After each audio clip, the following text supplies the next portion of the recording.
UP और राजस्थान में पिछली बार की तुलना में बीजेपी का वोट परसेंट बढ़ा है। आने वाले समय में 3 राज्यों में चुनाव है। जिन राज्यों में चुनाव है उसमें से 3 की मैं बात करता हूं।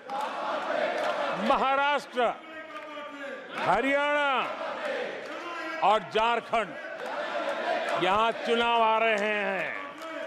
आदरणीय सभापति जी,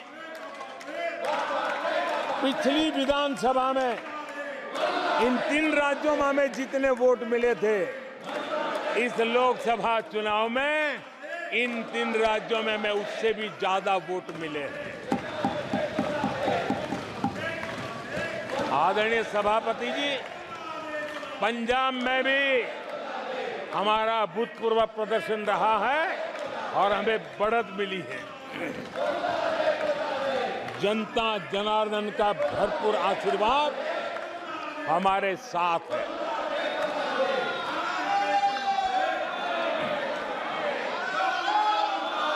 आदरणीय सभापति जी, 24 के चुनाव में कांग्रेस के लिए भी इस देश की जनता ने जनादेश दिया है और इस देश की जनादेश है कि आप वहीं बैठिए,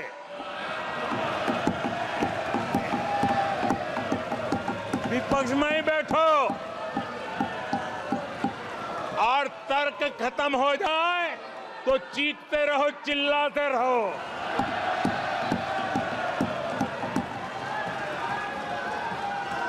आदरणीय सभापति जी, कांग्रेस के इतिहास का ये पहला मौका है जब लगातार 3 बार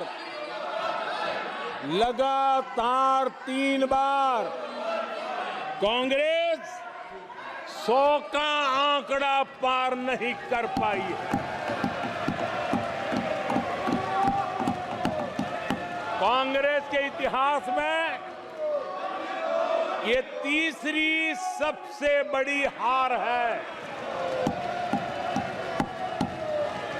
तीसरा सबसे खराब प्रदर्शन है। अच्छा होता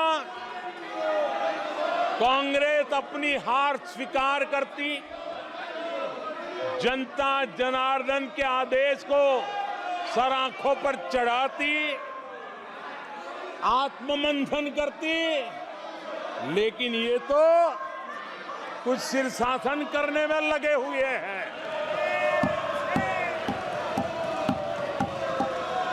और कांग्रेस और उसकी इकोसिस्टम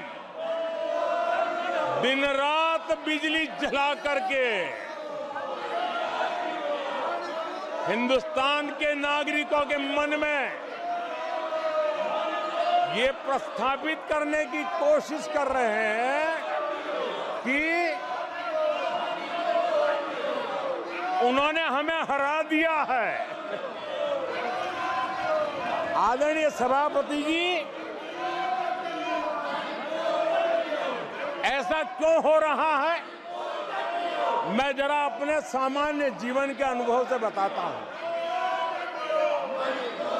कोई छोटा बच्चा साइकिल लेके निकला है और अगर वो बच्चा गिर जाता है, साइकिल से लुढ़क जाता है, रोने लगता है, तो कोई बड़ा व्यक्ति आकर के उसके पास पहुंच जाता है और उसको कहता है, देखो चींटी मर गई, देखो चिड़िया उड़ गई, अरे देखो तुम तो बहुत बढ़िया साइकिल चलाते हो, अरे तुम तो गिरे नहीं हो। ऐसा करके उसका जरा मन ठीक करने के लिए प्रयास करते हैं, उसका ध्यान भटका करके उस बच्चे का मन बहला देते हैं। तो आजकल बच्चे का मन बहलाने का काम चल रहा है।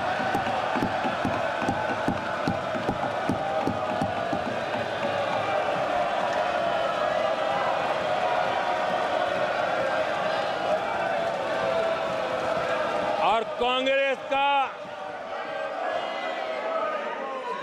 के लोग और उनका इकोसिस्टम आजकल ये मन बहलाने का काम कर रहा है। आदरणीय सभापति जी, 1984 उस चुनाव को याद कीजिए। उसके बाद इस देश में 10 लोकसभा के चुनाव हुए। 10 लोकसभा के चुनाव हुए। 84 के बाद 10 लोकसभा के चुनाव होने के बावजूद भी कांग्रेस 250 के आंकड़े को छू नहीं पाई है।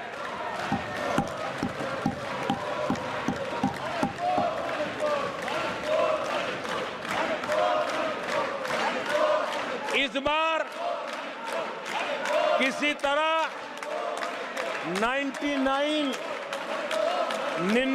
के चक्कर में फंसे गए हैं।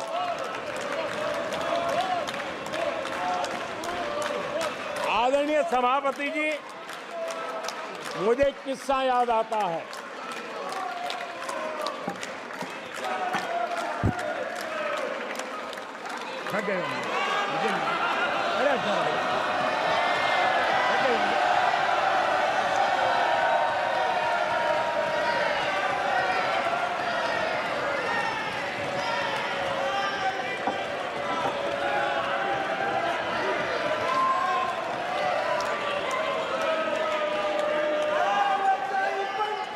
आदरणीय सभापति जी,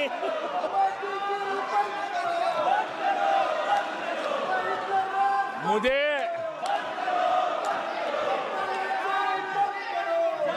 एक किस्सा याद आता है। आदरणीय सभापति जी, मुझे एक किस्सा याद आता है। 99 मार्क्स लेकर एक बालक घमंड में घूम रहा था और देश सबको दिखाता था, देखो कितने ज्यादा मार्क्स आए हैं। तो लोग भी जब 99 सुनते थे तो शाबाशी देते थे, बहुत उसको हौसला बुलंद करते थे। तो फिर उनके टीचर आए कि भैया किस बात की मिठाई बांट रहे हो, ये 100 में से 99 नहीं लाया, ये तो 543 में से लाया है।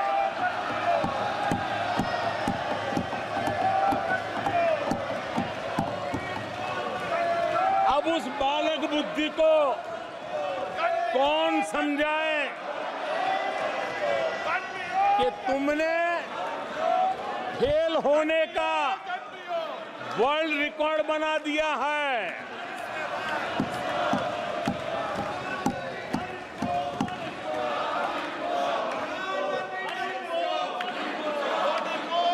कांग्रेस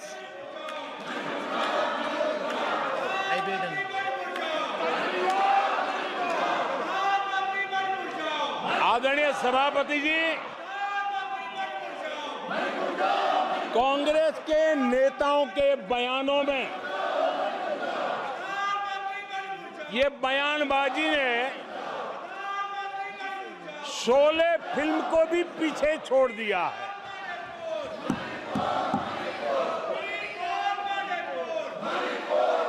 आप सबको शोले फिल्म की वो मौसी जी याद होगी।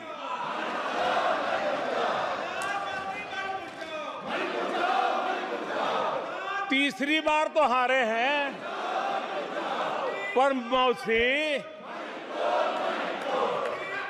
ये बात तो सही है, तीसरी बारी तो हारे हैं, पर मौसी मोरल विक्ट्री तो है ना। आदरणीय सभापति जी, 13 राज्यों में 0 सीटें आई हैं। अरे मौसी, 13 राज्यों में 0 सीटें आई हैं, पर हीरो तो है ना।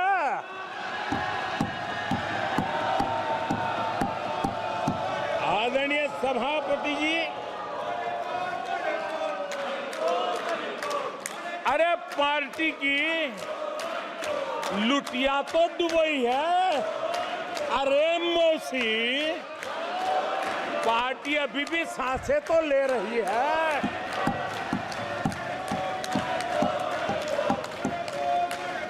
मैं कांग्रेस के लोगों को कहूंगा, जनादेश को फर्जी जीत के जश्न में मत दबाओ। जनादेश को फर्जी जीत के नशे में मत दबाओ, उस जश्न में मत दबाओ। ईमानदारी से देशवासियों के जनादेश को जरा समझने की कोशिश करो, उसे स्वीकार करो।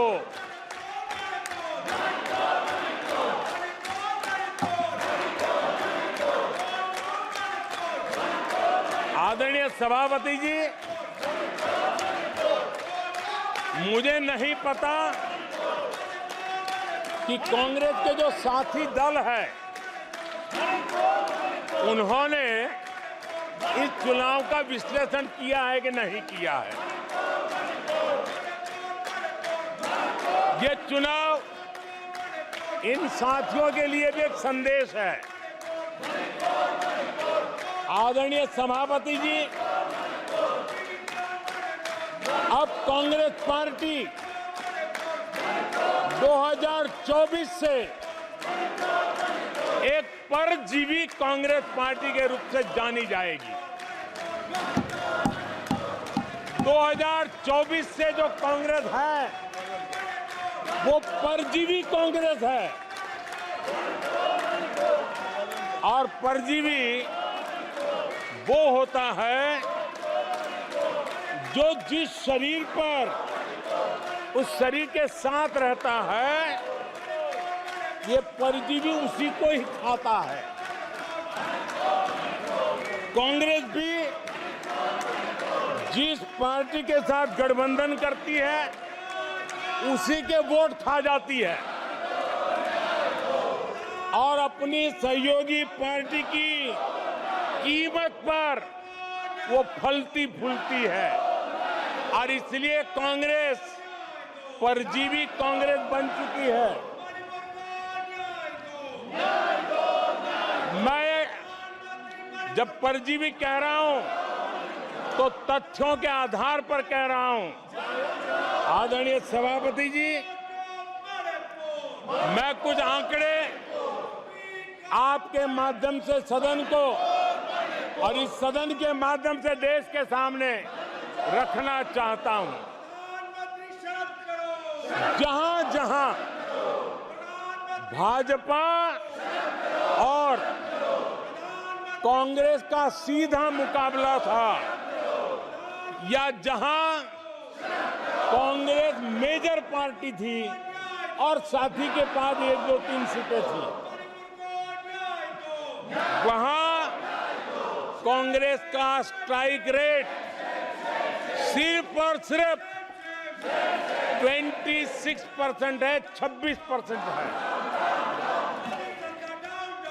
लेकिन जहां किसी का पल्लू पकड़ करके चलते थे, जहां वो जूनियर पार्टनर थे, किसी दल ने उनको कुछ दे दिया मौका, ऐसे राज्यों में कांग्रेस जहां जूनियर पार्टनर थी, उनका स्ट्राइक रेट 50% है।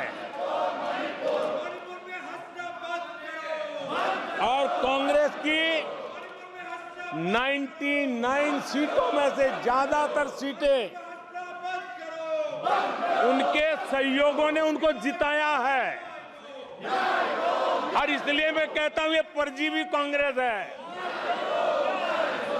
16 राज्यों में जहां कांग्रेस अकेले लड़ी, वहां उसका वोट शेयर इस चुनाव में गिर चुका है। आदरणीय सभापति जी,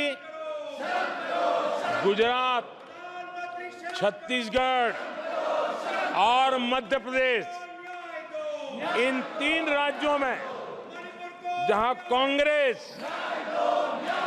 अपने दम पर लड़ी और 64 में से 64 में से सिर्फ 2 सीट जीत पाई है। 64 में से 2। इसका साफ मतलब है कि इस चुनाव में कांग्रेस पूरी तरह परजीवी बन चुकी और अपने सहयोगी दलों के कंधे पर उन्होंने चढ़ करके ये सीटों का आंकड़ा बढ़ाया है। अगर कांग्रेस ने अपने सहयोगियों के जो वोट खाए हैं वो अगर न खाए होते तो लोकसभा में उनके लिए इतनी सीटें जीत पाना भी बहुत मुश्किल था।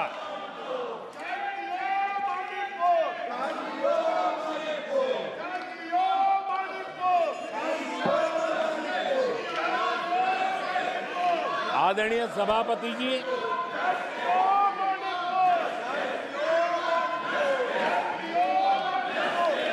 ऐसे समय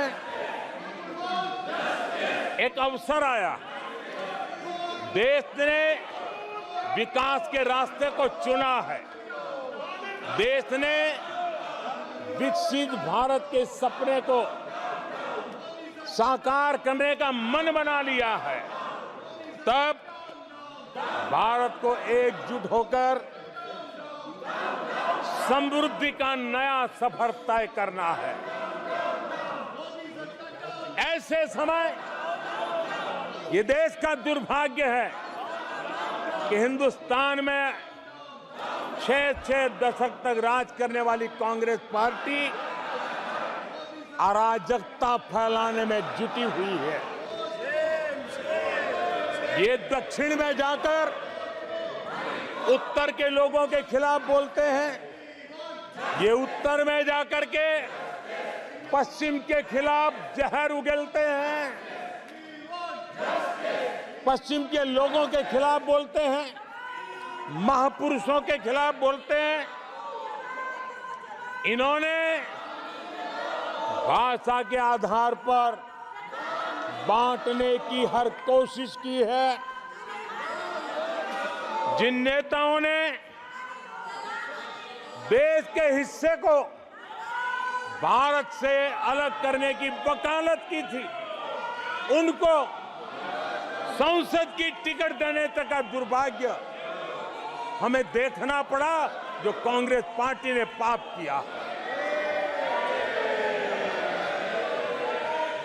कांग्रेस पार्टी खुलेआम एक जाति को दूसरी जाति के खिलाफ लड़ाने के लिए रोज नई नैरेटिव कर रही है, नए अफवाहें फैला रही है। आदरणीय सभापति जी, देश के एक हिस्से के लोगों को हीन बताने की प्रवृत्ति का भी कांग्रेस के लोग बढ़ावा दे रहे हैं। आदरणीय सभापति जी, कांग्रेस देश में आर्थिक अराजकता फैलाने की दिशा में भी सोची समझी चाल चल रही है। चुनाव के दौरान जो बातें की गई, राज्यों में, उनके राज्यों में जिस प्रकार से आर्थिक कदम ये उठा रहे हैं, ये वो रास्ता आर्थिक अराजकता की तरफ देश को घसीटने वाला है। उनके राज्य देश पर आर्थिक बोझ बन जाए, ये खेल जानबूझ करके खेला जा रहा है। मंचों से साफ साफ घोषणा की गई, अगर इनके मन का परिणाम नहीं आया, 4 जून को देश में आग लगा दी जाएगी, लोग इकट्ठे होंगे, अराजकता फैलाएंगे। ये अधिकृत रूप से आह्वान किए गए, ये अराजकता फैलाना इनका मकसद है। भारत की लोकतांत्रिक प्रक्रिया को सवालों के घेरे में लाकर अराजकता फैलाने का प्रयास किया गया है। सीएए को लेकर जो अराजकता फैलाई गई, देश के लोगों में गुमराह करने का जो खेल खेला गया, पूरी इकोसिस्टम इस बात को बल देती रही ताकि उनके राजनीतिक मकसद पूरे हो। आदरणीय सभापति जी, देश को दंगों में झोंकने के भी कुत्सित प्रयास पूरे देश में देखे हैं। आदरणीय सभापति जी,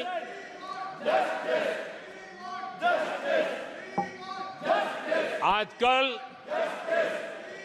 सिंपैथी गेन करने का एक नई ड्रामेबाजी शुरू की गई है, नया खेल खेला जा रहा है। मैं एक किस्सा सुनाता हूं। एक बच्चा स्कूल से आया और जोर जोर से रोने लगा और उसकी मां भी डर गई, क्या हो गया, बहुत रोने लगा और फिर कहने लगा, मां मुझे आज स्कूल में मारा गया, आज स्कूल में मुझे उसने मारा, आज स्कूल में मुझे इसने मारा, और जोरों जोरों से रोने लगा। मां परेशान हो गई। उसने उसे पूछा कि बेटा बात क्या थी, लेकिन वो बता नहीं रहा था, बस रो रहा था, मुझे मारा, मुझे मारा।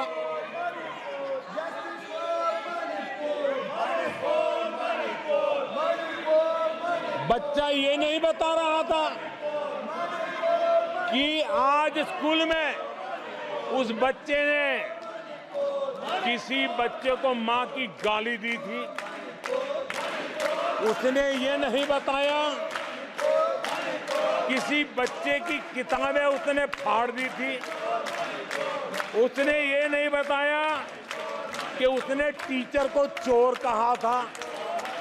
उसने ये नहीं बताया कि किसी का टिफिन चुरा करके खा गया था।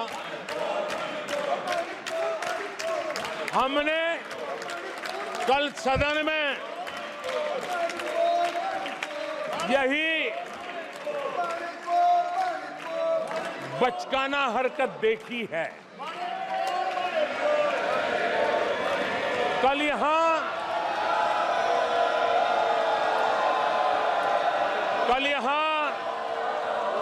बालक बुद्धि का विलाप चल रहा था। मुझे मारा गया, मुझे इसने मारा, मुझे उसने मारा, मुझे यहां मारा, मुझे वहां मारा, ये चल रहा था। आदरणीय सभापति जी, सिंपैथी हासिल करने के लिए ये नया ड्रामा चलाया गया है, लेकिन देश ये सच्चाई जानते हैं कि ये हजारों करोड़ रुपए उसकी हेराफेरी के मामले में जमानत पर बाहर है।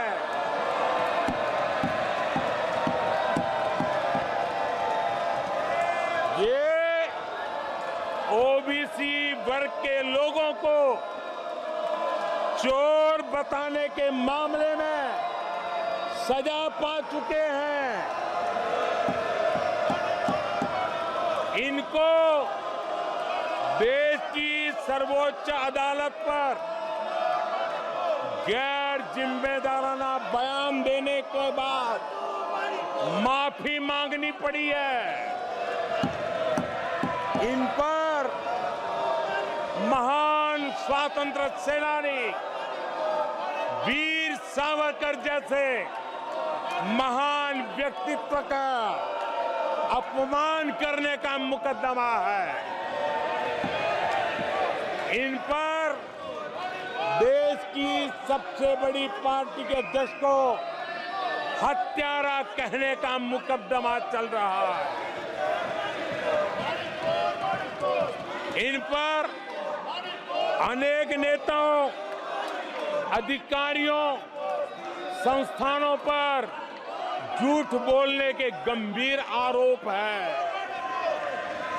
और वो केस चल रहे हैं। आदरणीय सभापति जी, बालक बुद्धि में ना बोलने का ठिकाना होता है और न ही बालक बुद्धि में व्यवहार का कोई ठिकाना होता है। और जब ये बालक बुद्धि पूरी तरह सवार हो जाती है तो सदन में भी किसी के गले पड़ जाते हैं। ये बालक बुद्धि अपनी सीमाएं खो देती है तो सदन के अंदर बैठ करके आंखें मारते हैं, आंखें मारते हैं।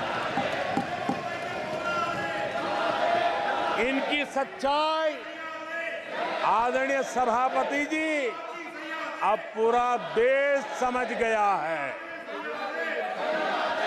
इसलिए आज देश इनसे कह रहा है तुमसे नहीं हो पाएगा, तुमसे ना हो पाएगा।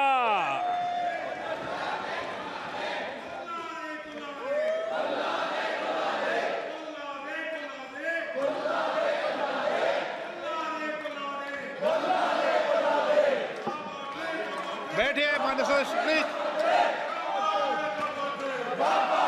ये तरीका आदरणीय अध्यक्ष जी, तुलसीदास जी कह गए हैं,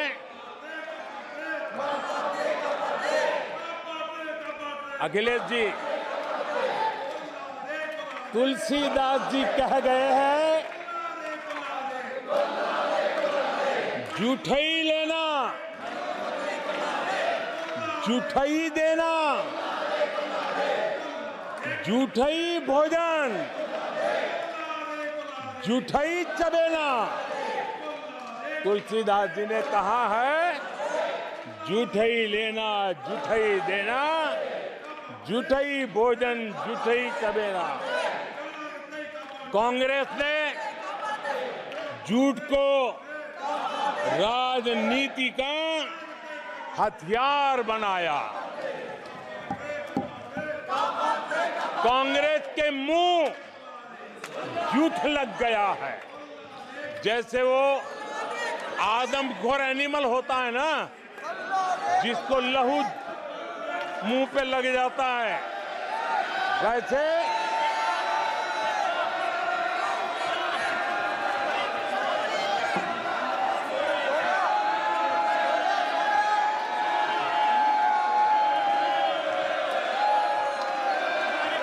आदरणीय सभापति जी,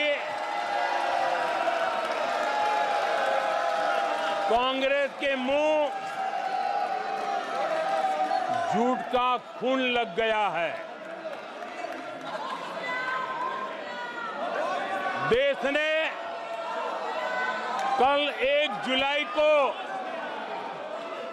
खटाखट दिवस भी मनाया है।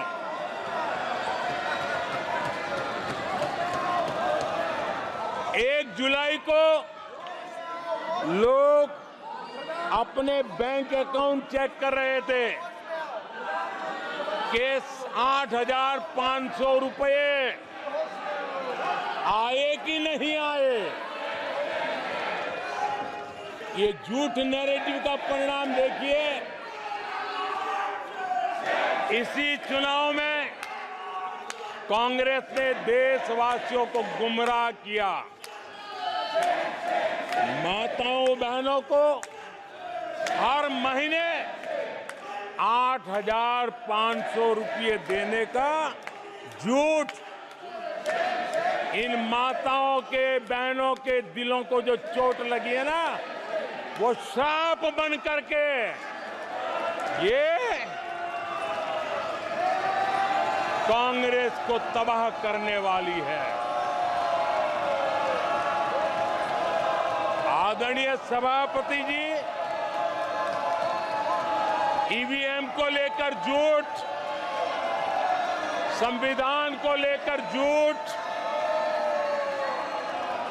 आरक्षण को लेकर झूठ, उससे पहले राफेल को लेकर झूठ, HAL को लेकर के झूठ, LIC को लेकर के झूठ, बैंकों को लेकर झूठ, कर्मचारियों को भी भड़काने के प्रयास हुए।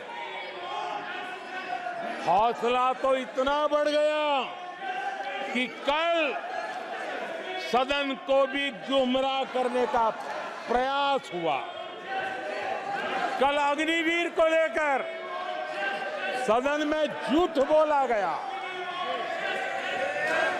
कल यहां भरपूर असत्य बोला गया कि MSP नहीं दिया जा रहा। अध्यक्ष जी,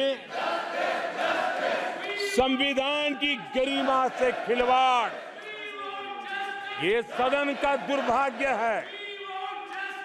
और अनेक बार लोकसभा में जीत करके आए लोग सदन की गरिमा के साथ खिलवाड़ करें, ये शोभा नहीं देता है।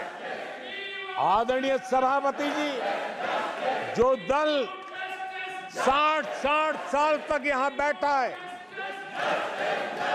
जो सरकार के कामों को जानता है, जिसके पास अनुभवी नेताओं की श्रृंखला है, वे जब अराजकता के इस रास्ते पर चले जाएं, झूठ के रास्ते को चुन ले, तब देश गंभीर संकट की तरफ जा रहा है। इसका सबूत मिल रहा है। आदरणीय सभापति जी, सदन की गरिमा से खिलवाड़ ये हमारे संविधान निर्माताओं का अपमान है। इस देश के महापुरुषों का अपमान है। देश के लिए, आजादी के लिए बलिदान देने वाले वीर सपूतों का अपमान है। और इसलिए आदरणीय सभापति जी, मैं जानता हूं आप बहुत सहृदयी हैं, आप उदार मन के मालिक हैं। आप संकट के समय भी हल्की फुल्की मीठी मुस्कान के साथ चीजों को झेल लेते हैं। लेकिन आदरणीय सभापति जी, अब जो हो रहा है, कल जो हुआ है, वो गंभीरता से लिए बिना संसदीय लोकतंत्र को हम रक्षित नहीं कर पाएंगे। आदरणीय सभापति जी, इन हरकतों को बालक बुद्धि कह करके, बालक बुद्धि मान करके हम नजरअंदाज नहीं करना चाहिए। कतई नजरअंदाज नहीं करना चाहिए। और मैं इसलिए कह रहा हूं कि इसके पीछे इरादे नेक नहीं है, इरादे गंभीर खतरे के हैं। और मैं देशवासियों को भी जगाना चाहता हूं। आदरणीय सभापति जी, इन लोगों का झूठ हमारे देश के नागरिकों की विवेक बुद्धि पर आशंका व्यक्त करता है। उनका झूठ देश के सामान्य विवेक बुद्धि पर एक तमाचा मारने की निर्लज्ज हरकत है। आदरणीय सभापति जी, ये हरकतें देश की महान परंपराओं पर तमाचा है। आदरणीय सभापति जी, इस सदन की गरिमा बचाने का बहुत बड़ी जिम्मेदारी आप पर है। सदन में शुरू हुई झूठ की परंपरा पर कठोर कार्रवाई करेंगे, ये देशवासियों की भी और इस सदन की भी अपेक्षा है। आदरणीय सभापति जी, कांग्रेस ने संविधान और आरक्षण पर भी हमेशा झूठ बोला है। आज मैं 140 करोड़ देशवासियों के सामने सच्चाई रखना चाहता हूं, बड़ी नम्रता पूर्वक रखना चाहता हूं। देशवासियों ने भी इस सत्य को जानना बहुत जरूरी है। आदरणीय सभापति जी, आपातकाल इमरजेंसी का 50वां वर्ष है। इमरजेंसी सिर पर सिर्फ सत्ता के लोभ के खातिर, तानाशाही मानसिकता के कारण देश पर थोपा गया तानाशाही शासन था। और कांग्रेस क्रूरता की सभी हदें पार कर चुकी है। उसने अपने ही देशवासियों पर क्रूरता का पंजा फैलाया था और देश के ताने बाने को छिन्न विच्छिन्न करने का पाप किया था। आदरणीय सभापति जी, सरकारों को गिराना, मीडिया को दबाना, हर कारनामे संविधान की भावना के खिलाफ, संविधान की धाराओं के खिलाफ, संविधान के एक एक शब्द के खिलाफ थे। ये वो लोग हैं जिन्होंने प्रारंभ से देश के दलितों के साथ, देश के पिछड़ों के साथ घोर अन्याय किया है।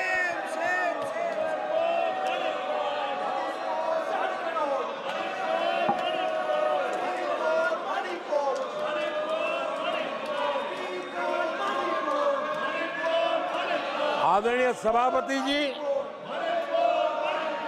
और इसी कारण से बाबा साहब आंबेडकर ने कांग्रेस की दलित विरोधी, पिछड़े विरोधी मानसिकता के कारण नेहरू जी की कैबिनेट से इस्तीफा दिया था। उन्होंने पर्दाफाश किया था कि कैसे नेहरू जी ने दलितों, पिछड़ों के साथ अन्याय किया।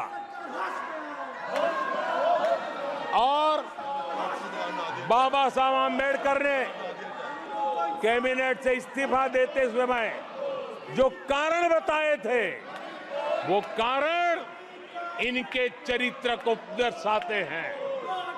बाबा साहब आम्बेडकर जी ने कहा था, मैं सरकार द्वारा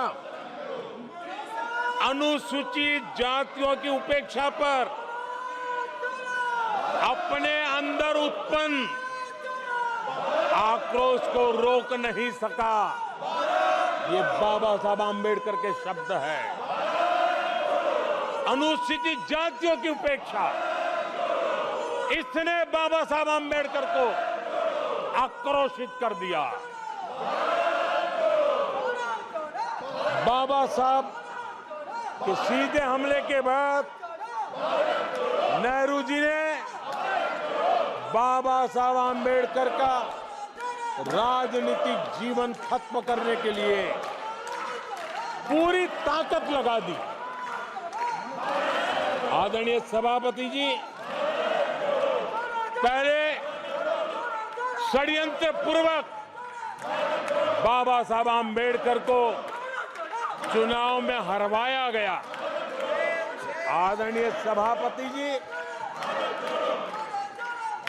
हराया इतना ही नहीं, उन्होंने बाबा साहब आम्बेडकर के इस पराजय की उसका जश्न मनाया, खुशी मनाई और खुशी उन्होंने व्यक्त की। आदरणीय सभापति जी, एक पत्र में ये लिखित है इस खुशी का। आदरणीय सभापति जी, बाबा साहब की तरह ही दलित नेता बाबू जगजीवन राम जी को भी उनका हक नहीं दिया गया। इमरजेंसी के बाद जगजीवन राम जी का पीएम बनने की संभावना थी। इंदिरा गांधी जी ने पक्का किया कि जगजीवन राम जी किसी भी हालत में पीएम न बने, और एक किताब में लिखा गया है कि किसी भी कीमत पर जगजीवन राम प्रधानमंत्री नहीं बनने चाहिए। अगर बन गए तो वो हटेंगे नहीं जिंदगी पर। ये इंदिरा जी गांधी का कोट उस किताब में है। कांग्रेस ने चौधरी चरण सिंह जी के साथ भी यही व्यवहार किया, उनको भी नहीं छोड़ा था। पिछड़ों के नेता कांग्रेस पार्टी के अध्यक्ष बिहार के सपूत सीताराम केसरी के साथ भी अपमानित व्यवहार करने का पाप इसी कांग्रेस ने किया। आदरणीय सभापति जी, कांग्रेस पार्टी प्रारंभ से ही आरक्षण की घोर विरोधी रही है।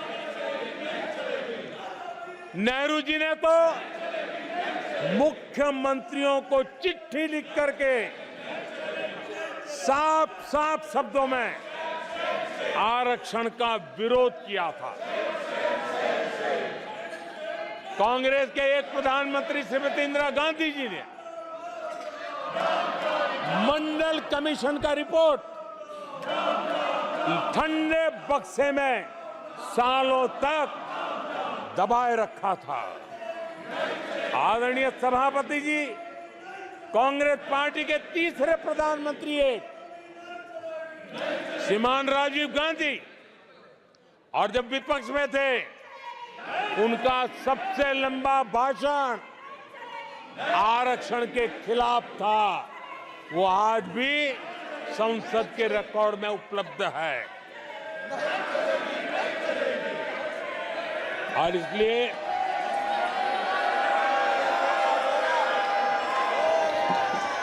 आदरणीय सभापति जी,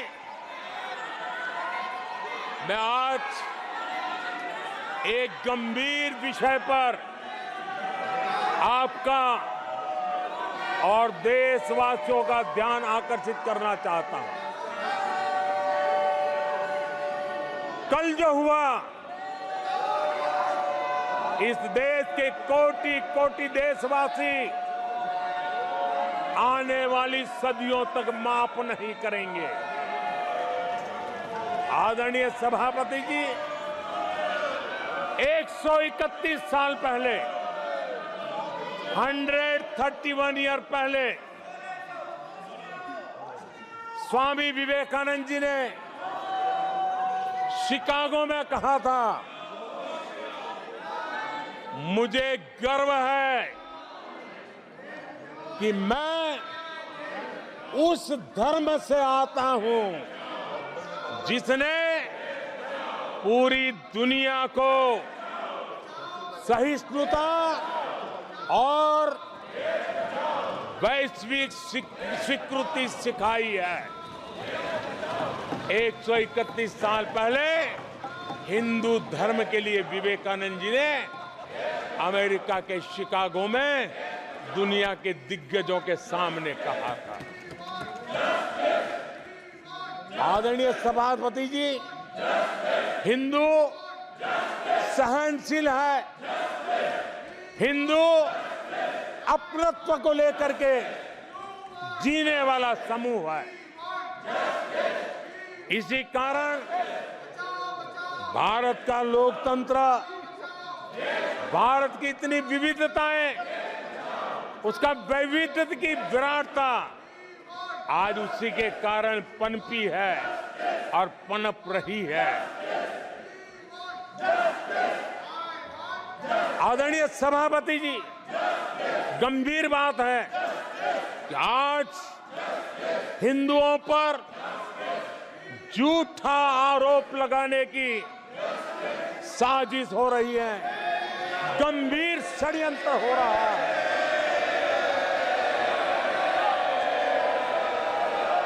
आदरणीय सभापति जी,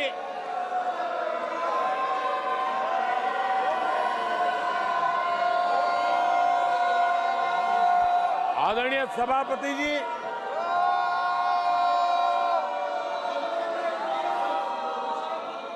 ये कहा गया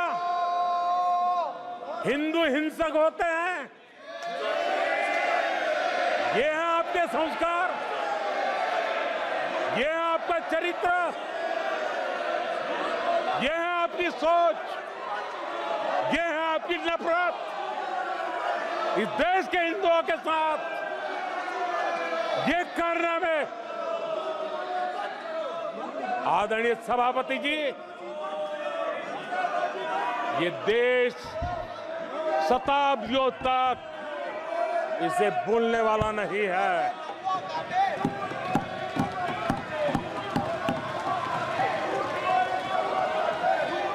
कुछ दिन पहले हिंदुओं में जो शक्ति की कल्पना है, उसके विनाश की घोषणा की गई थी। आप किस शक्ति की विनाश की बात करते हैं? ये देश सदियों से शक्ति का उपासक है। ये मेरा बंगाल मां दुर्गा की पूजा करता है, शक्ति की उपासना करता है। ये बंगाल मां काली की उपासना करता है, समर्पित भाव से करता है। आप उस शक्ति के विनाश की बातें करते हो। ये वो लोग हैं जिन्होंने हिंदू आतंकवाद ये शब्द गढ़ने की कोशिश की थी।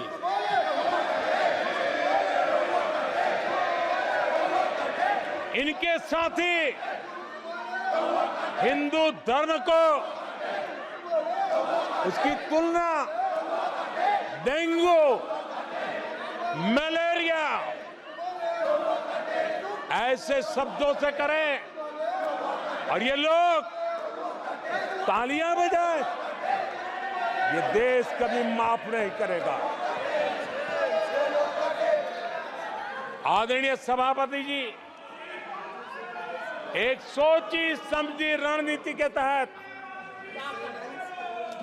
इनका पूरा इकोसिस्टम, हिंदू परंपरा, हिंदू समाज, इस देश की संस्कृति, देश की विरासत, इसको नीचा दिखाना, उसे गाली देना, उसे अपमानित करना, हिंदुओं का मजाक उड़ाना, इसे फैशन बना दिया है और उसको संरक्षण देने का काम अपने राजनीतिक स्वार्थ के लिए ऐसे तत्व कर रहे हैं।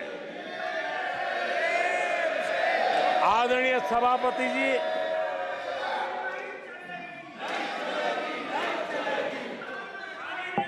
माननीय सदस्य प्लीज। आदरणीय सभापति जी, हम बचपन से सीखते हुए आए हैं, गांव का हो, शहर का हो, गरीब हो, अमीर हो, इस देश का हर बच्चा ये जानता है ईश्वर का हर रूप,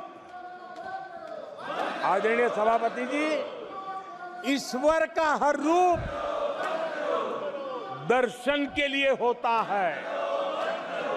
ईश्वर का कोई भी रूप निजी स्वार्थ के लिए, प्रदर्शन के लिए नहीं होता है।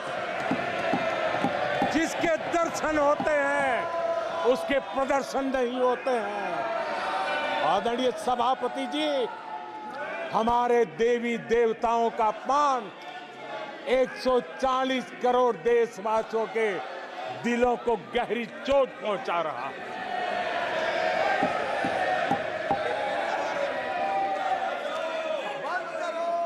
निजी राजनीतिक स्वार्थ के लिए ईश्वर के रूपों का इस प्रकार से खेल, आदरणीय सभापति जी, ये देश कैसे माफ कर सकता है? आदरणीय सभापति जी, सदन के कल के दृश्यों को देख करके अब हिंदू समाज को भी सोचना होगा, क्या ये अपमानजनक बयान संयोग है या कोई प्रयोग की तैयारी है? ये हिंदू समाज को सोचना पड़ेगा। आदरणीय सभापति जी, हमारी सेनाएं देश का अभिमान है। सारे देश को उनके साहस और हमारी सेना की वीरता पर गर्व है। और आज सारा देश देख रहा है, हमारी सेनाएं, हमारा डिफेंस सेक्टर आजादी के बाद इतने सालों में जितना नहीं हुआ, इतने रिफॉर्म हो रहे हैं। हमारी सेना को आधुनिक बनाया जा रहा है।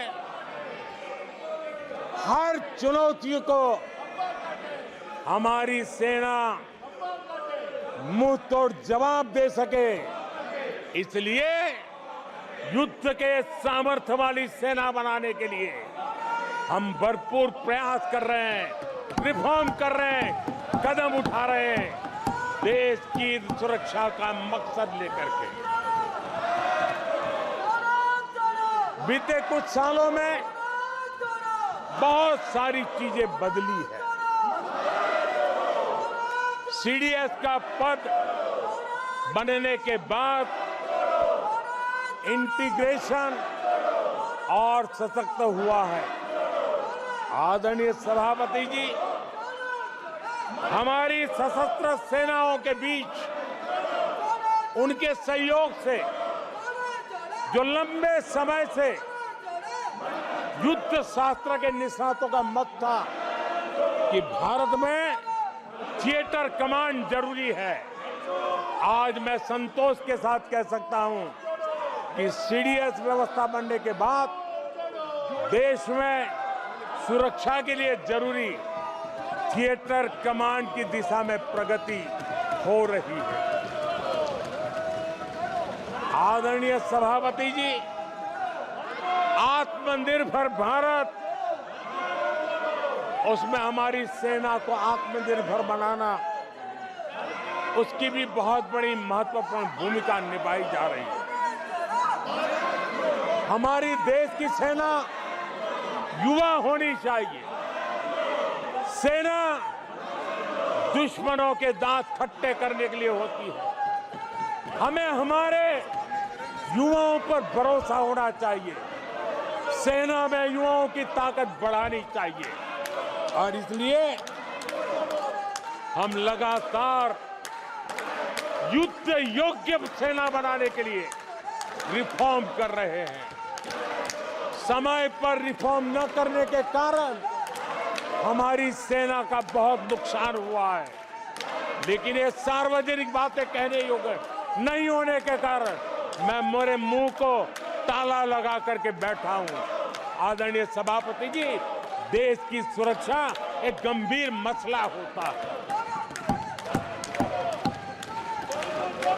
आदरणीय सभापति जी, ऐसे रिफॉर्म्स का उद्देश्य किसी भी परिस्थिति में, अब युद्ध के रूप बदल रहे हैं, संसाधन बदल रहे हैं, शस्त्र बदल रहे हैं, टेक्निक बदल रही है। ऐसे में हमें हमारी सेनाओं को उसी चुनौतियों के अनुरूप तैयार करना, ये बहुत बड़ी जिम्मेवारी होती है, जिसको निभाने के लिए गालियां खा करके भी, झूठे आरोप सह करके भी, मुंह पर ताला लगा करके हम काम कर रहे हैं। ऐसे समय देश की सेना को आधुनिक बनाना, सशक्त बनाने के ऐसे समय कांग्रेस क्या कर रही है? ये झूठ फैला रहे हैं। ये डिफेंस रिफॉर्म के प्रयासों को कमजोर करने का षड्यंत्र कर रहे हैं। आदरणीय सभापति जी, दरअसल कांग्रेस के लोग कभी भी भारतीय सेनाओं को ताकतवर होते नहीं देख सकते। आदरणीय सभापति जी, कौन नहीं जानता कि नेहरू जी के समय देश की सेनाएं कितनी कमजोर होती थी। हमारी सेनाओं में कांग्रेस ने जो लाखों करोड़ों के घोटाले किए,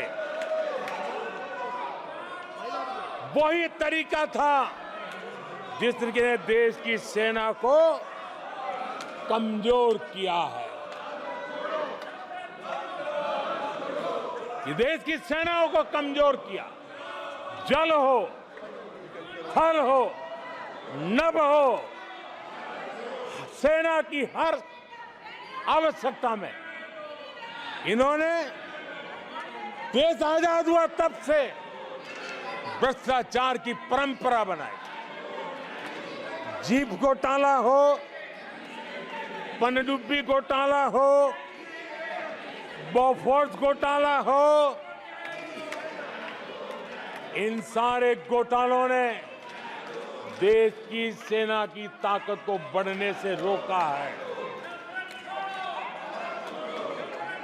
वो भी एक वक्त था आदरणीय सभापति जी, कांग्रेस के जमाने में हमारी सेनाओं के पास बुलेट प्रूफ जैकेट भी नहीं हुआ करते थे।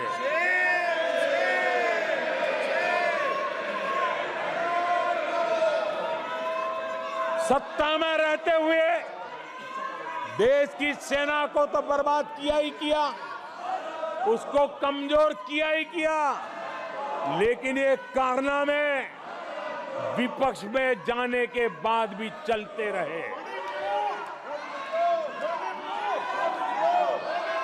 विपक्ष में जाने के बाद भी सेना को कमजोर करने के लगातार प्रयास होते रहे। जब ये कांग्रेस सरकार में थे तो फाइटर जेट नहीं लिए, और जब हमने कोशिश की तो कांग्रेस हर तरह की साजिश पर उतर आई। फाइटर जेट एयरफोर्स तक न पहुंच पाए, इसके लिए साजिशें की गई। और आदरणीय सभापति जी, ये बालक बुद्धि देखिए कि राफेल के छोटे छोटे खिलौने बना करके उड़ाने में मजा लेते थे, देश की सेना का मजाक उड़ाते थे। अध्यक्ष जी, कांग्रेस ऐसे हर कदम का, हर रिफॉर्म का विरोध करती है जो भारत की सेना को मजबूती दे, भारत की सेना को मजबूत बनाए। माननीय सदस्यों, सभा की कार्रवाई माननीय प्रधानमंत्री जी के भाषण तक के लिए बढ़ाई जाती है और सभा की कार्रवाई सारी कार्रवाई पूरे होने तक बढ़ाई जाती है। आदरणीय सभापति जी, समय देने के लिए और समय का विस्तार करने के लिए मैं आपका हृदय से आभार व्यक्त करता हूं। आदरणीय सभापति जी, अब कांग्रेस के लोगों को ये पता चल गया है कि हमारे नौजवानों की ऊर्जा, हमारे सैनिकों का आत्मबल ही हमारे सशस्त्र बलों की सबसे बड़ी शक्ति है। और एक नया तरीका सेना में भर्ती को लेकर सरासर झूठ फैलाया जा रहा है, ताकि लोग, मेरे देश के नौजवान मेरे देश की रक्षा करने के लिए सेना में न जाए, उनको रोकने के लिए षड्यंत्र हो रहा है। आदरणीय सभापति जी, मैं इस सदन के माध्यम से जानना चाहता हूं, आखिर किसके लिए कांग्रेस हमारी सेनाओं को कमजोर करना चाहती है? किसके फायदे के लिए कांग्रेस वाले सेना के संबंध में इतना झूठ फैला रहे हैं? आदरणीय सभापति जी, वन रैंक वन पेंशन को लेकर के देश के शहीद जवानों को उनकी आंखों में धूल झोंकने का प्रयास किया गया। आदरणीय सभापति जी, हमारे देश में श्रीमती इंदिरा गांधी जी ने वन रैंक वन पेंशन की व्यवस्था को खत्म किया था। दशकों तक कांग्रेस ने इस वन रैंक वन पेंशन को लागू नहीं होने दिया, और चुनाव जब आए तो 500 करोड़ रुपया दिखाकर निवृत्त सेना नायकों को मूर्ख बनाने की कोशिशें भी की गई, लेकिन उनका इरादा था हो सके उतना वन रैंक वन पेंशन को टालते रहना। एनडीए सरकार ने वन रैंक वन पेंशन लागू की, और आदरणीय सभापति जी, भारत के पास संसाधन कितने ही सीमित क्यों न हो, लेकिन उसके बावजूद भी, कोरोना की कठिन लड़ाई के बावजूद भी 1,20,000 करोड़ रुपए हमारे पूर्व सैनिकों को वन रैंक वन पेंशन के रूप में दिए गए। प्लीज, नो, ये तरीका ठीक नहीं है। नो, ये गलत तरीका। प्लीज, माननीय सदस्य, ये तरीका ठीक नहीं है। आप संसदीय परंपराओं का पालन करें। आदरणीय सभापति जी, आदरणीय राष्ट्रपति महोदय ने अपने उद्घोषण में पेपर लीक पर भी चिंता जताई है। मैं भी देश के हर विद्यार्थी को, देश के हर नौजवानों को कहूंगा कि सरकार ऐसी घटनाओं को रोकने के लिए अत्यंत गंभीर है और युद्ध स्तर पर हम अपनी जिम्मेवारियों को पूरा करने के लिए एक के बाद एक कदम उठा रहे हैं। युवाओं के भविष्य के साथ खिलवाड़ करने वालों को कतई छोड़ा नहीं जाएगा। नीट के मामले में पूरे देश में लगातार गिरफ्तारियां की जा रही है। केंद्र सरकार पहले ही एक कड़ा कानून बना चुकी है। परीक्षा कराने वाले पूरे सिस्टम को पुख्ता करने के लिए जरूरी कदम उठाए जा रहे हैं। आदरणीय सभापति जी, एनडीए सरकार ने बीते 10 वर्षों में विकास को अपना सबसे बड़ा संकल्प बनाया है। आज हमारे सामने भारत को दुनिया की तीसरी सबसे बड़ी इकोनॉमी बनाने का संकल्प है। आज हमारे सामने आजादी के इतने सालों के बाद पीने का शुद्ध पानी पहुंचाने के लिए, हर जल पहुंचाने का हमारा संकल्प है। आदरणीय सभापति जी, हर गरीब को आवाज देना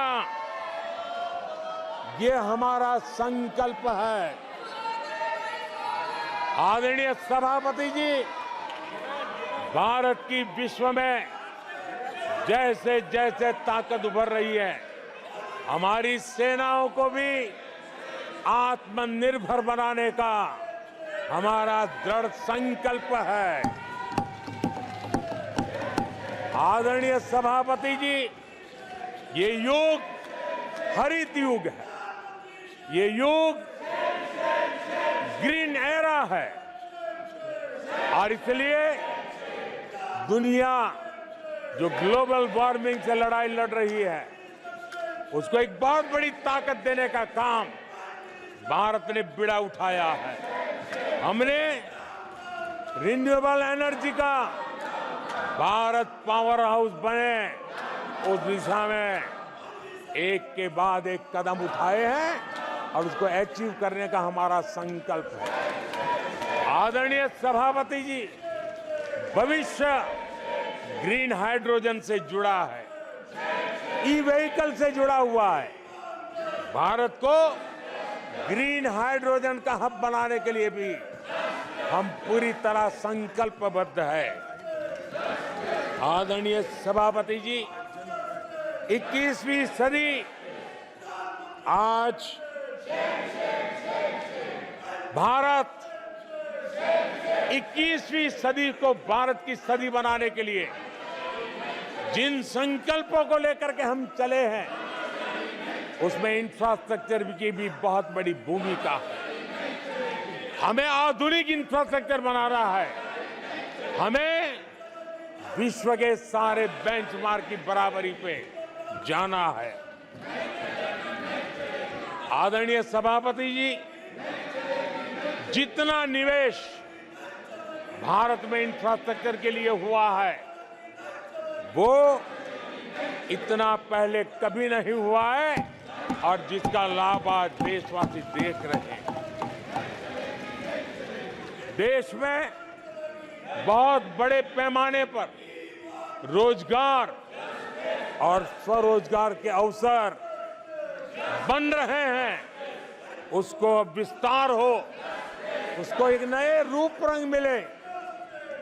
आधुनिक भारत की आवश्यकताओं के अनुसार स्किल डेवलपमेंट हो और उसके आधार पर इंडस्ट्री 4.0 में भी भारत लीडर के रूप में उभरे और हमारे नौजवानों का भविष्य भी संवरे। उस दिशा में हम काम कर रहे हैं। आदरणीय सभापति जी, एक स्टडी है कि पिछले 18 साल में, यह स्टडी बड़ा महत्वपूर्ण है, यह अध्ययन कहता है कि पिछले 18 साल में प्राइवेट सेक्टर में जॉब क्रिएशन में आज सबसे बड़ा रिकॉर्ड बना है। 18 साल में सबसे बड़ा रिकॉर्ड बना है। आदरणीय सभापति जी, आज भारत डिजिटल पेमेंट सिस्टम पूरी दुनिया में एक उदाहरण बना है। विश्व के लोग, मैं G20 समूह में जब भी गया, भारत की डिजिटल इंडिया मूवमेंट को लेकर के, डिजिटल पेमेंट को लेकर के विश्व के समृद्ध देशों को भी अचरज होता है और बड़ी जिज्ञासा के साथ हमें सवाल पूछते हैं। ये भारत की सफलता की बहुत बड़ी कहानी है। माननीय सदस्य प्लीज, ये तरीका ठीक नहीं है। नो। आदरणीय सभापति जी, जैसे जैसे भारत आगे बढ़ रहा है, स्वाभाविक है प्रतिस्पर्धा भी बढ़ रही है और चुनौतियां भी बढ़ रही है। जिन्हें भारत की प्रगति से दिक्कत है, जो भारत की प्रगति को चुनौती के रूप में देखते हैं, वो गलत हथकंडे भी अपना रहे हैं। ये ताकतें भारत की डेमोक्रेसी, डेमोग्राफी और डायवर्सिटी पर हमला कर रही है और ये चिंता सिर्फ मेरी नहीं है, ये चिंता सिर्फ सरकार की नहीं है, ये चिंता सिर्फ ट्रेजरी बेंच की नहीं है। आदरणीय सभापति जी, देश की जनता और माननीय सुप्रीम कोर्ट तक सबको इन बातों से चिंतित है। सुप्रीम कोर्ट ने जो कहा है वो कोर्ट मैं आज सदन के सामने रखना चाहता हूं। सुप्रीम कोर्ट का एक कोर्ट देश के करोड़ों करोड़ लोगों के लिए भी कैसे कैसे संकट आने की संभावनाएं दिख रही है, इसकी तरफ इशारा करता है। आदरणीय सभापति जी, सुप्रीम कोर्ट ने अपने एक जजमेंट में बड़ी गंभीरता पूर्वक कहा है और मैं कोट पढ़ता हूं, ऐसा लगता है इस महान देश की प्रगति पर, ऐसा लगता है कि इस महान देश की प्रगति पर संदेह प्रकट करने उसे कम करने और हर संभव मोर्चे पर उसे कमजोर करने का एक ठोस प्रयास किया जा रहा है। ये सुप्रीम कोर्ट की बात पढ़ रहा हूं। सुप्रीम कोर्ट आगे कह रही है, इस तरह के किसी भी प्रयत्न या प्रयास को आरंभ में ही रोक दिया जाना चाहिए। देश की सुप्रीम कोर्ट का एक कोर्ट है। आदरणीय सभापति जी, सुप्रीम कोर्ट ने जो भावना व्यक्त की है, इस पर हम यहां वाले या वहां वाले, सदन में है उन्होंने, सदन के बाहर है उन्होंने, सबको गंभीरता से विचार करने की आवश्यकता है। आदरणीय सभापति जी, भारत में भी कुछ लोग हैं जो ऐसी ताकतों की मदद कर रहे हैं। देशवासियों को ऐसी ताकतों से सतर्क रहने की जरूरत है।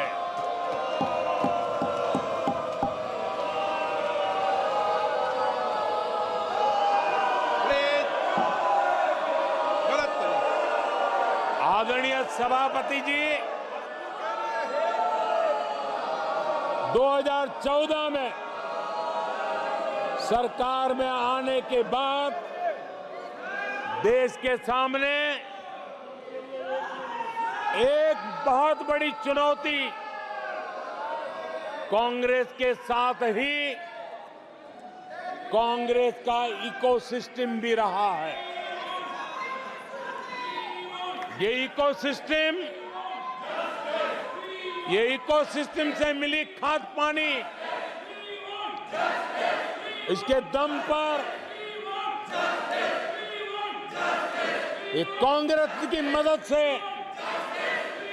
ये इकोसिस्टम 70 साल तक फला फूला है। मैं आज सभापति जी इस इकोसिस्टम को चेतावनी देता हूं। मैं इस इकोसिस्टम को चेताना चाहता हूं।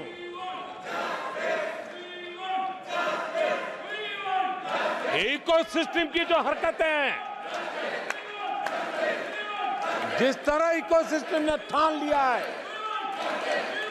कि देश की विकास यात्रा को रोक देंगे, देश की प्रगति को डिरेल कर देंगे, मैं आज इकोसिस्टम को बता देना चाहता हूं, उसकी हर साजिश का जवाब अब उसी की भाषा में मिलेगा।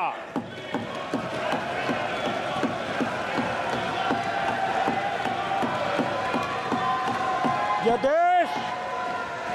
देश विरोधी साजिशों को कभी भी स्वीकार नहीं करेगा।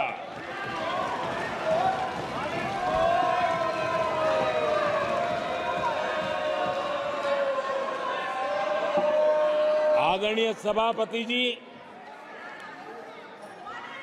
ये ऐसा कालखंड है जब दुनिया भारत की प्रगति को बहुत गंभीरता से ले रही है, हर बारीकी को नोटिस कर रही है। आदरणीय सभापति जी, अब चुनाव हो चुके हैं।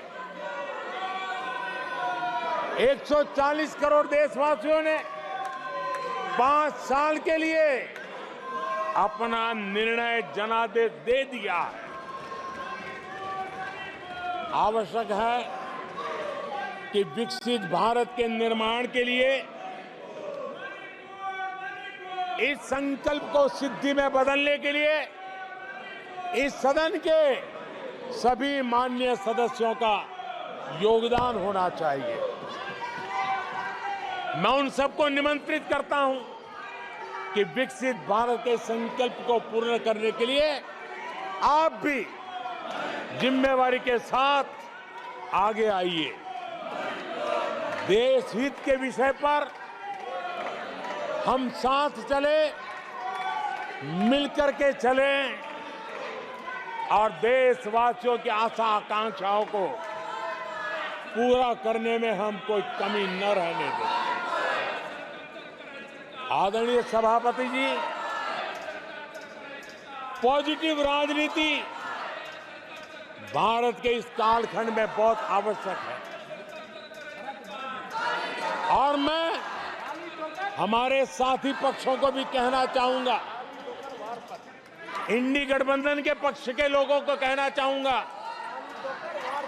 कि आप आइए मैदान में, गुड गवर्नेंस पर स्पर्धा करें। जहां जहां आपकी सरकारें हैं वो एनडीए की सरकारों के साथ गुड गवर्नेंस पर स्पर्धा करें, डिलीवरी में स्पर्धा करें, लोगों की आकांक्षा पूरी करने पर स्पर्धा करें। देश का भला होगा, आपका भी भला होगा। आदरणीय सभापति जी,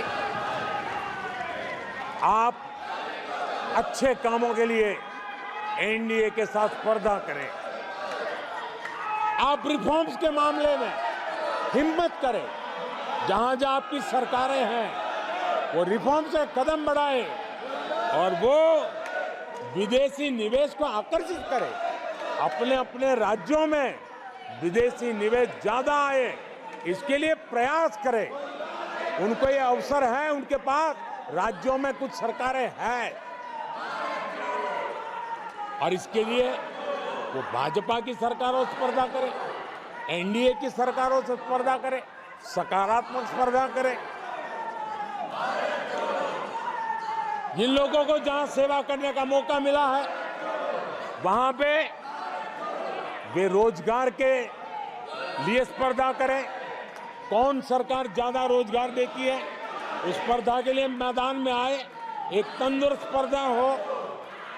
साथी आदरणीय सभापति जी, हमारे यहां भी कहा है कि गहना कर्मणो गति ही, गहना कर्मणो गति है, यानी कर्म की गति गहन है।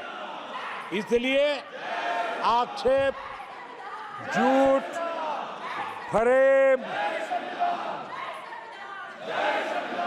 डिबेट ऐसी जीतने के बजाय कर्म से, कुशलता से, समर्पण भाव से, सेवा भाव से जरा लोगों के दिल जीतने के लिए कोशिश होनी चाहिए। आदरणीय सभापति जी, मैंने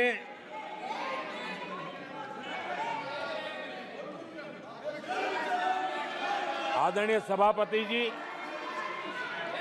इस समय चर्चा के बीच अभी मुझे एक दुखद खबर भी दी गई है।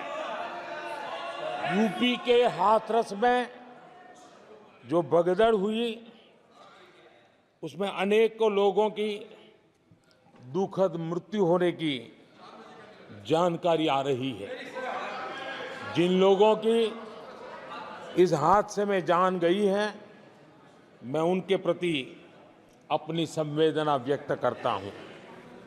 मैं सभी घायलों के जल्द से जल्द ठीक होने की कामना करता हूं। राज्य सरकार की देखरेख में प्रशासन राहत और बचाव कार्य में जुटा हुआ है। केंद्र सरकार के वरिष्ठ उत्तर प्रदेश सरकार के लगातार संपर्क में है। मैं इस सदन के माध्यम से सभी को ये भरोसा देता हूं कि पीड़ितों की हर तरह से मदद की जाएगी। आदरणीय सभापति जी, आज एक लंबी चर्चा और आपने देखा है, मैं पहली बार लोकसभा में प्रधानमंत्री के रूप में यहाँ सेवा के लिए आप लोगों ने अवसर दिया। तब भी मुझे ऐसा ही मुकाबला करना पड़ा था। 2019 में भी मुझे ऐसा ही मुकाबला करना पड़ा। मुझे राज्यसभा में भी ऐसा ही मुकाबला करना पड़ा और इसलिए अब तो ये भी बड़ा मजबूत हो गया है। मेरा हौसला भी मजबूत है, मेरी आवाज भी मजबूत है और मेरे संकल्प भी मजबूत है। आदरणीय सभापति जी, ये कितनी ही संख्या का दावा क्यों न करते हो, 2014 में जब हम आए राज्यसभा में हमारी ताकत बहुत कम थी और चेयर का भी जरा झुकाव दूसरी तरफ था, लेकिन सीना तान करके देश की सेवा करने के संकल्प से हम डिगे नहीं। मैं देशवासियों को कहना चाहता हूं, आपने जो फैसला सुनाया है, आपने हमें सेवा करने का जो आदेश दिया है, ऐसी किसी रुकावटों से न मोदी डरने वाला है, न ये सरकार डरने वाली है। जिन संकल्पों को लेकर के हम चले हैं, उन संकल्पों को पूरा करके रहेंगे। आदरणीय सभापति जी, जो नए सांसद चुन के आए हैं, उनको मैं विशेष रूप से शुभकामनाएं देता हूं। आदरणीय सभापति जी, मैं मानता हूं कि बहुत कुछ सीखेंगे, समझेंगे और देश की लोगों की नजरों से गिरते हुए बचने का प्रयास भी करेंगे। इसलिए मैं उनको भी परमात्मा कुछ सद्बुद्धि दे, मैं बालक बुद्धि को भी सद्बुद्धि दे, इस अपेक्षा के साथ आदरणीय राष्ट्रपति महोदया का जो उद्बोधन है, उसके प्रति हृदय से आभार व्यक्त करता हूं। और आपको भी अध्यक्ष जी, आपने मुझे समय दिया, विस्तार से मुझे बात बताने का मौका दिया और किसी का कोलाहल सत्य की आवाज को दबा नहीं सकता। सत्य ऐसे प्रयासों से कभी दबता नहीं है और झूठ को कोई जड़ें नहीं होती है।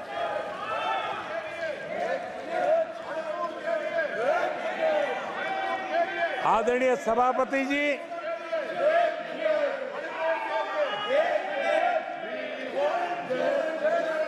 जिन लोगों को अवसर नहीं दिया, वो उनकी पार्टी की जिम्मेवारी है, वो आगे से अपने सांसदों का ध्यान रखेंगे, ये मैं अपेक्षा करता हूं। आदरणीय सभापति जी, मैं इस सदन का भी धन्यवाद करते हुए, मुझे बहुत आनंद आया, आज बहुत आनंद आया। सत्य की ताकत क्या होती है, वो आज मैंने जी करके देखा है। सत्य का सामर्थ्य क्या होता है, उसको मैंने आज उसका साक्षात्कार किया। और इसलिए सभापति जी, मैं आपका हृदय से आभार व्यक्त करता हूं। बहुत बहुत धन्यवाद।